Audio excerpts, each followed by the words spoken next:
Lo scorso anno, nel giorno della sagra delle pesche di Leonforte, l'ormai ex leonfortese ritornava a giocare in casa ed esordiva contro il Città di Gela. A distanza di un anno, in occasione della stessa ricorrenza, il Centro Sicilia Football Club si gioca la quarta giornata del girone B di eccellenza al comunale sì di Calascibetta, dove ospita la capolista solitaria Modica, che nelle prime tre ha sempre vinto e ha già dimostrato di voler andare fino in fondo in campionato. Mettetevi comodi, è Centro Sicilia Football Club Modica. Buon divertimento da Fausto Signorelli. Volo può girarsi, finta su un avversario, può anche pensare alla conclusione che fa partire il rasoterra centrale, blocca senza problemi il portiere del Modica, classe 2004 Marino. Può avanzare il Modica, cross dentro, buono per Savasta, traversa ma non è entrato il pallone. Eccola qui la prima vera e propria chance che è per il Modica. Controtempo difensori e soprattutto portiere. Altro lancio sempre per Savasta, stop buono, può calciare, non lo fa inizialmente, poi sì! In 2 minuti due grandissime chance per Luca Savasta. E allora avanza Manfred, Cacciola, può metterla dentro, fa così, è buono il cross, così Callejo, imprecisioni da una parte e dall'altra. Attenzione adesso a Manfred, punta Bertolo, Manfred non può servire il compagno, calcia basso, chiude troppo il destro, esce di poco. Poi Maltese può ripartire, il Centro Sicilia può calciare Maltese e lo fa in 2 tempi.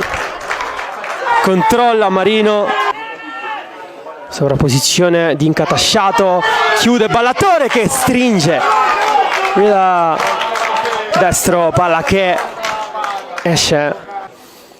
Buca per Azzara, triangolo chiuso involontariamente, può calciare. Azione identica a quella di prima che ha portato alla conclusione il numero 2. Stavolta i guanti di Callejo dicono di no e calcio d'angolo per il Modica. Può andare Pedro Rodriguez, non scende di poco Niang, l'uscire con la palla al piede, spazza via poi in un secondo momento dove c'è Maltese, il pallone è preciso per il numero 11 ex Castellammare che rientra 2 volte. Maltese, c'è largo, Meta, servito adesso, Meta! Elton Meta, eccolo qui il gol del vantaggio del Centro Sicilia.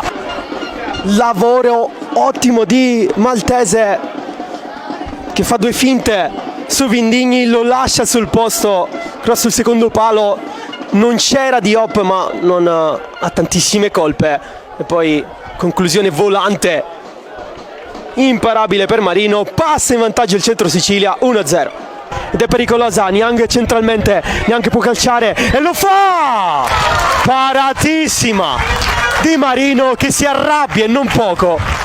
Ancora pericoloso il Centro Sicilia.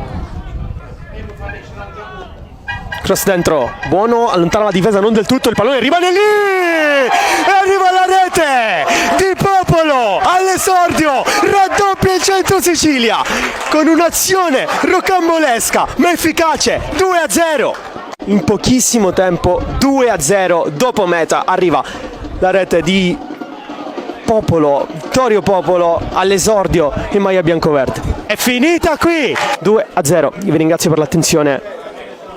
Un saluto da Fausto Signorelli.